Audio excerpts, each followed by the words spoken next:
Hi everyone, I'm Jamie Prickett. I'm here with Executive Director Dror David. And we did an interview about a year ago, and a lot has changed since then, Dror. A lot. And it's been about a year. It's been about a year, yeah. So Dror was actually a guy, he earned the ring with us, the six-figure ring. You can show the ring there. He earned the ring as an SFA, becoming an SM throughout the year. So prove that you can actually make a lot of money over here and do very well without becoming an executive director. However, you knew that executive director was the place to be, and you now are one. So tell us a little bit, Dror, what happened in the last 12 months in your business, and what have you done differently? Well, you know, it's funny. I had a goal of always becoming an executive director, but last gala, it became clear to me that this is where I belong. And, you know, a lot of people were surprised that I wasn't an executive director yet. And so this really meant to me that I needed to become one. So January 2019, I put my head down. I made money. I knew what I was doing. Now it was time for me to build a team, teach other people how to do that, and become an executive director in the same process. That's awesome. Yeah. The one thing I really respected that you did is you showed that you can make money while building a business, right? This isn't about just go recruit a bunch of people and no one's making money. And you've now started to promote some other people that are doing well in your business as well, including your now girlfriend. That's right. Right. So one thing about the recruiting game is it opens up a lot lot of options for those single people watching. So you're no longer single. I'm no longer single. No. So that's time last year I was single. That's right. Now I'm not. So that's right on. And that's what recruiting can do, more than one thing. Exactly. So tell me a little bit, or tell the people watching, you have had a lot of success and you're just getting things kind of figured out as you're going, right? Because you learned the business basically the first 2 years. The last year you started building the business, right? You're making money all along, but now you're starting to build the business. What are 3 tips you have for people that are maybe not stuck, but they're in sales mode? You know, they've been selling, they've been making a bit of money. What advice do you have for them, and what kind of mindset shift do they have to have in order to become a builder, become a leader? You know, I think the one most important thing is they need to realize that they can't be a salesperson forever. I mean, unless that's your job and that's your industry and that's your role and wherever you're working, that's fine. But there will come a time where you're going to burn out. And the beauty of our system and at Experior is we have the ability to build a team and also still be that salesperson, which I don't really like calling myself a salesperson. I like calling myself an advisor, and I want to go and I want to help families. But, you know, you can still be a salesperson within the process of training someone by teaching them what you know. Right. So those sales skills, if you want to call it, can be translated into training someone else and showing them how to make money and showing them the process of building a team and so on and so forth. Because the industry that we're in, it's a tough industry. It's a very lucrative industry, but it's a tough industry to be in. And I see some of these older guys that are, you know, barely walking, barely breathing, but they've been salespeople their whole lives. Had they been in a system like ours, they'd be perhaps a lot more successful and would maybe have a lot more energy and would have a more sustainable business for themselves. Right. So you are still in the field. You're still obviously helping clients, working with your own client base, training others. Do you see any? Do you see people that get into the business and they give up too quickly? Do you find that happens? Why didn't you give up? Because your first year, you were part-time, but you made $13,000 your first year part-time, which isn't bad part-time, but you were really frustrated. What is it that kept you in there and continuing to learn and grow? Well, I think it was the fact that, you know, there came a point in my life where I didn't want to work for anybody ever again. I wanted to be my own boss. I never took authority very well. Right. I'm sure you can relate to that. I didn't like people telling me what to do, when to come to work, when I could leave. And so I realized that it's going to be up to me to build the kind of life that I want to build. And if I'm going to do that, then I'm going to have to get good at this, because this is probably the only way that I'm going to be successful and actually make a great income and build a legacy for myself and my family. So it was kind of like, you know, I was up against the wall and I pushed back and you know, I kind of took it by the horns and did it myself. Awesome. I would argue with you on one point that you said that you'd only be successful here. I think that someone with your tenacity and your work ethic, you could be successful in whatever industry you choose. Right? I appreciate that. So just so you know, Thank you. You know, you just happen to be in the most lucrative industry where we can make a huge impact in people's lives. So good choice. Thank you. Thank you. But, thank you for having me too. Yeah, no, absolutely. You know, it wasn't easy in the start. Yeah, it's true. So it's true. You spend a lot of time learning, even to this day. You know, if someone sends a WhatsApp message into one of our product groups, there's like 250 people on there. 9 times out of 10, you're the first one to respond. Out of 250 people in one of these, just one of the couple groups that we have. And you don't even always know the answer, but you always contact someone or a wholesaler, one of our partner companies, to get the answer. Right. How many hours a week would you speculate over the last 3 years, if you were to average it out, how many hours a week do you spend learning the business right now? You know, on my own time, when I have some downtime, whether it's in the evening or whether it's during the day, it's funny, on my way to Niagara Falls to go see my girlfriend's parents, I was watching the process of an RSP meltdown, right? It's because I'm so interested in it. And I never want to be in a situation where I need to tell the client, hey, sorry, I don't know this right now. Let me get back to you. I want to be as prepared as possible because I know that as my clients start aging, start going into retirement and so on and so forth, I want to be prepared for that. I'm very proactive. I don't like to be reactive. Is it easy to say at least an hour a day? Minimum An hour a day. So we're talking over 1,000 hours of just educating yourself. Yeah. So, and I don't think that enough advisors do that. And maybe they do, I mean, behind closed doors, but I think more advisors need to be proactive if they're truly passionate about being successful in this business. They have to be proactive. They got to be reading on their own time. They got to be watching YouTube videos. I mean, there's so much information out there that's available to us where we can literally help anybody out there. And the beauty of Experior is we have all these products and services available to people to help clients in really anything. So that's what I've really taken it upon myself to do, to learn as much as possible. Awesome. Well, it definitely shows, and it's actually helped us as a company with having someone that gets that knowledge fast.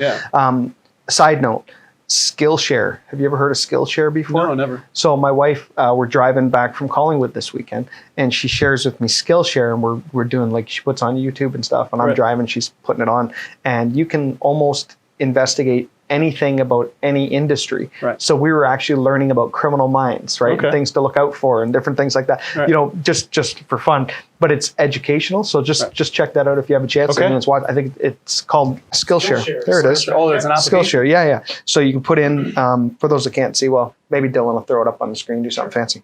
But look at more classes on productivity and, you know, how to be productive. But you can go to, and then shows your watch history. So this is my wife's because I logged into hers. But learn psychology, how the mind works in 6 lectures. How to use design psychology to maximize, blah, like all, anything from marketing to how the mind works to, and there's like scientists and people that are a lot smarter than me that are talking about the human brain and all this stuff. It's really cool.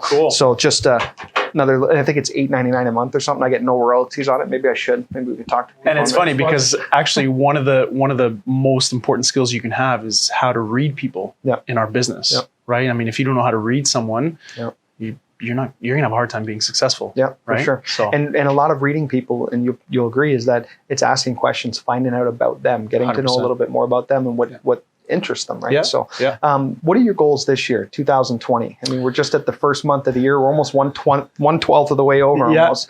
What is your plans for 2020? So now that I've learned how to make money myself, that's not a problem for me. Now that I've been an executive director, I am an executive director.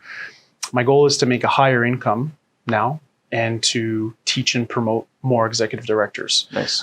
We just came out with a new position, the senior executive director. So that's now my new goal. And that's fantastic because I think everybody should have a new goal to strive for. When they meet one, they got to meet another. You should never truly meet all of life's goals because you should always have something that you're striving for. It's a journey, not a destination. Right? That's right. Until the day you die. You should always be striving to be better every single day. And so that's my goal, to become a senior executive director and to start promoting executive directors. And I naturally, with our system, if you're doing that, you're going to be successful yourself. If your people are making money, then you're making money. That's right. It's not about people at the bottom starving and you're successful. It's about teaching your people how to do that. And that's, somebody showed me the opportunity, and it's always been within me to teach and mentor people, from my coaching days. I love doing that. And so I love seeing people being successful when they get that commission check or they get that promotion. That's what warms my heart. Yeah, for sure. Yeah, absolutely. What are 3 points that you can give to the people watching that are maybe struggling right now, that, they're just trying to get their business going, and let's say that they're not making money right now. Maybe they made a few commission checks, they've done a little bit, they know a bit about the business, enough to go out and they can help families. What 3 pieces of advice do you have for them? If you're just starting out, I would say you got to be patient. You got to start filling your pipeline because, this time of year or when the December comes, people are going to say, I got to delay. let's talk in the new year, so on and so forth. So you gotta fill your pipeline so that you're replacing those appointments with people that you've spoken to a couple months ago. So you gotta fill your pipeline, you gotta be patient, and you just gotta keep going. You really gotta realize why you're doing what you're doing. Right. Because if your why is strong enough, you're not going to stop. I told you why I do what I do now, because my back was against the wall and I had no other choice. I didn't want a boss. Yeah. I wanted to be my own boss. And so if you come to that realization, the quicker you come to that realization, the quicker you're going to be successful, because there's going to be nothing that's going to stop you. Yeah. The last thing, the most important thing, and I talked about this at the gala, is overcoming adversity. There's going to be people that are going to say no. You just got to accept it. Yep. There's going to be people that are just not going to want to work with you, or they're going to kind of kick you around and say, yeah, we'll hook up, and yeah, we'll do it later. Yep. You just got to keep moving, and you can't let people stop you. Yep. You just got to keep going. But you really, really got to get super passionate with your why. That's awesome. Because if you're not, you're going to quit. Yep. The weak ones that don't understand why they're doing what they're doing, they're going to quit. They get one no, they're done. Yep. They get one, failed appointment, they're done. You can't let that happen. And that's the first thing I tell people is It's not going to be easy, but I'm going to teach you how to get over the adversity that you're going to go through in the business. And I'm going to show you how to be successful, because I've done it, because I've been through a lot of adversity. A lot of people told me no, a lot of people told me where to go. They said they never want to do business. And a lot of people ended up actually joining us, right? So that's the last thing I got to tell people is just don't give up, but get super, super connected with your why. Yeah. And what is your why right now? Because obviously your why was you didn't want a job. No. By the way, that was a major motivator for me. When I was 21, I was already in the factory working for 3 years. I was doing my apprenticeship as a machinist. Yeah. When I left, my why almost became, I can't go back to a job, right? Yeah. Because, so I'm very similar to you, but then obviously it evolved over time because, as you start growing. But what is your why right now? My biggest why is just not have to worry about money. That's my biggest why. I see my parents, they haven't been struggling by any means. They put a roof over our head. They live in a beautiful house. They're very well off, and they're 73 and 72. But, I know that there's a worry in the back of their mind about money. And, we got all these other worries about health. And what just happened, you never know when your time's going to come, right? So I think we have an opportunity here to take control of our financial future, where we can work hard and we can build a business. It's one less worry that we have control over. And so I would say that's probably my biggest one, is just to not have to worry about money. Just financial freedom. Just financial freedom. Yeah. That's the biggest thing. Which the neat thing is different for everybody. That's right. Exactly. Yeah. Some people, are doctors and lawyers, and they know they're going to have a job anywhere they go, and they're not, that's one less worry. But then they got other worries like their health or their family and so on. And thank God, I'm healthy, and I got my family, and I got my girlfriend, and I got people around me that I truly love. So I don't have to worry about that. I wouldn't even say it's my worry. I don't want it to be my worry. Yeah. And that's why I work so incredibly hard to never have that worry. That's awesome. And I always think, I'm sure you go over in your head many times a day, I don't know if this is going to work, or, you doubt yourself, and it's a natural human emotion. Yeah. But when I see that paycheck come in, or I see my people making money, and I see the referral come that, Dror, I need your help. Yeah. That's what keeps me motivated. And the longer you're in the business, the more you keep going, the more it's going to happen, and your momentum is going to go through the roof, and you're going to be so busy. You're going to be making so much money. People are going to be succeeding around you. You're not going to want to give up. Yeah. It's going to become addictive. That's awesome. Well, I'm going to tell everyone here, and I'm going to tell you right now, the next time I do an interview with you, I'm only doing it with you when you got that other color ring on. The blue one? Is that a deal? Okay. Sounds good. It's a deal? You all heard it right here. That's right. And I believe with everything in me that you can do that this year. You've already proven that you can make money at every level in this organization. And now that you have the executive director, you were promoted what month? I was promoted in November so you only had 2 months as an executive director now. That's so right. you're just getting your wheels greased. That's right. You put me on the spot just like I put myself on the spot last gala. I said I was going to be an executive director, and now you're holding me to it. That's right. I like that. I'm hoping this time next year, January, we're going to have the same interview. We're going to have the same interview. Different color ring. Different color ring. That's right. But I'm actually going to get the second ring. I'm not just going to, Oh, you're going to get the two, and I'm gonna get you want to do like the Michael Jordan with all like 6 or whatever. I'm going to go like this, and I'm going to have all the rings. That's right. Awesome, man. Well, Dror, been an absolute pleasure, man. You're a class act. Thanks, I love that I can call on you. Even myself, I've called on you, asking you CPP question or whatever. He's Dror is just an incredible individual.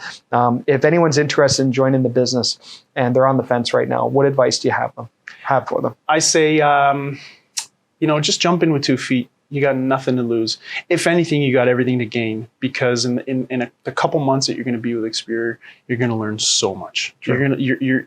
If for anything, you're going to get a financial education, and you'll be able to take that information wherever you go. Whatever job you're working, whatever you're doing, you're going to get knowledge that will never leave you. So true. That's the most important thing. So many people struggling financially, they come here, they get an education, worst case scenario, and they take it on into the future. So that's what I hope people actually get. Worst case scenario is if you join the business, just get an education here, and then you use it for your own future. Great advice. So awesome, Dror. Pleasure. Thanks for coming, Jamie. Thank you. Hey, if you like this video or any of the other videos that I have on my channel, stay tuned. We have so many more coming, but I want to make sure that you're in the know, that you know when they're coming. So please subscribe to this channel if you haven't already, and make sure you hit the notification bell.